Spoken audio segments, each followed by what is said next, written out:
So let's go back to February 17th, 1984, which is about 41 years ago as of recording this. First Megadeth show at the Ruthie's Inn in San Francisco, man. What do you remember? What do you remember of just the day of that first show? Well, I remember we borrowed every Marshall cabinet that we could in Los Angeles. Everything that Dave had.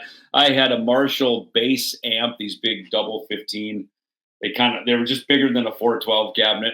We borrowed every cabinet Slayer had. I think we borrowed stuff from Jim Durkin of Dark Angel. I mean, probably Abattoir, since they were our support act and they drove up to do those shows as well. So we used every Marshall we could to basically build our stage. And there's a great shot of me and Dave Carey and Lee Roush standing on stage at soundcheck with all of those Marshalls behind us. It's a pretty classic shot.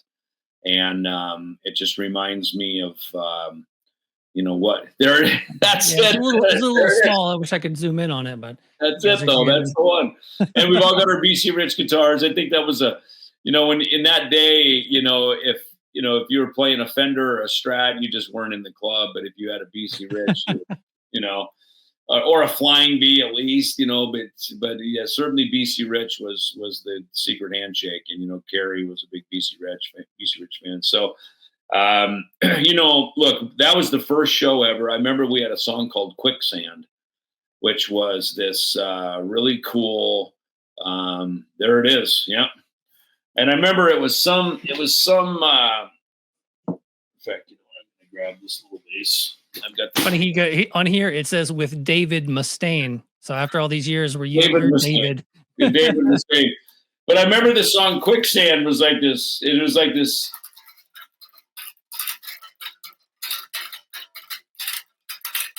Right, it was like this pentatonic. Right. Right, it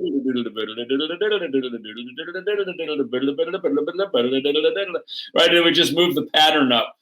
And it was just, this pentatonic moving thing. And, with all this distortion and everything else. And that song we never did anything more with it. It was kind of just this, I think it was just me and Dave just. Right.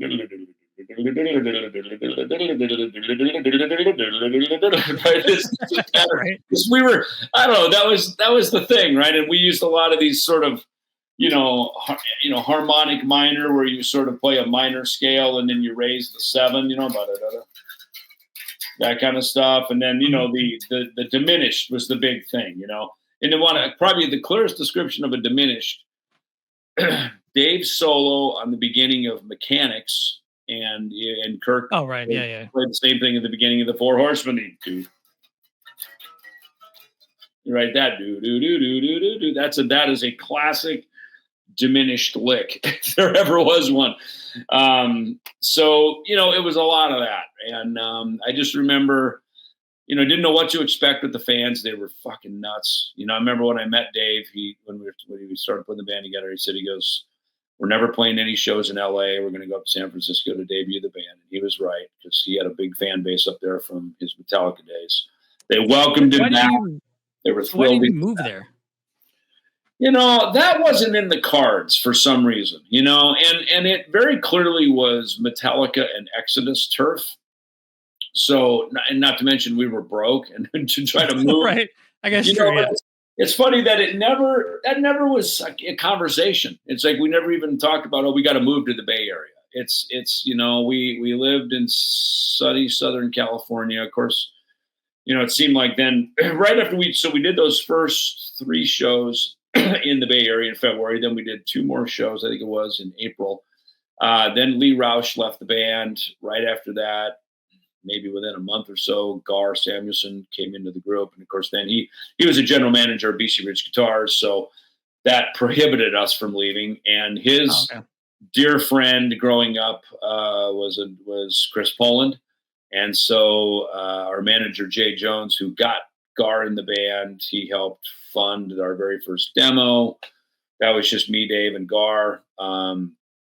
And then, he got Chris Poland in the band, and then we, got I think he kind of had maybe a bit of a hand in the deal with Combat Records, which led to Killing Is My Business. So, we were based in LA. That just seems to be, and Dave was a Southern California guy. He was a Huntington Beach, down in that area. That's where he came from. He had friends from down there. Still stayed in touch a little bit with Ron McGovney, who lived down in Orange County. Who we should probably get on the show, by the way. We should make That him would be a good one. Get him into the bass coalition. And it's because it's funny on Mechanics, I actually play more of his bass line. I don't do the way Cliff did it. On Kill 'Em All, they slowed the tempo down. So, Cliff could play the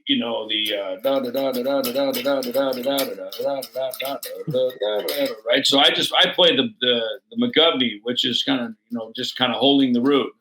Yeah. Right, and it's interesting because Gar played a shuffle. It's like almost like Hot for Teacher, right? Yeah, right. For Mechanics. He played the shuffle groove, which had a very different feel to it. Certainly, even more than from the No Life to Leather demo, and obviously for sure from Four Horsemen, and Kill 'Em All. So, once Gar got in the band, I think that really raised the musical aptitude of Megadeth. It really took things to another level. I think in a lot of ways it sort of defined our sound. And having Chris Poland come in, who was not a metal guy either. Just like Gar wasn't, to bring in these non-metal guys that had this incredible skill, and had a different sort of musical dictionary than what me and Dave had. That really took Megadeth to stand on its own. We had a very different sound from Anthrax and Slayer and Metallica and everything else that was going on, Accept and, even Diamond Head and everything else that was kind of, in the mix of all that.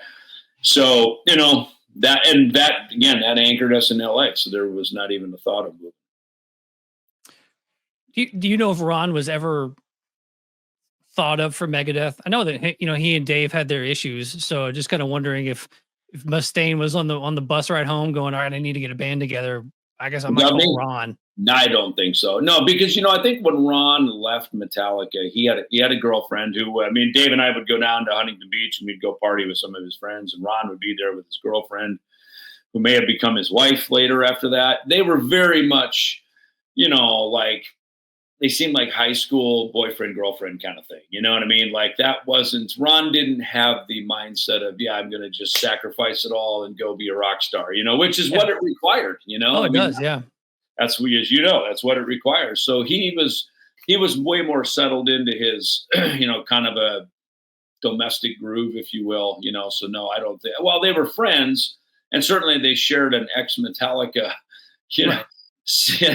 kind of brain, they, and maybe that helped even further their relationship a little bit by the time, I met Dave, both of them being on Metallica, but yeah, no, I never heard any discussion at all.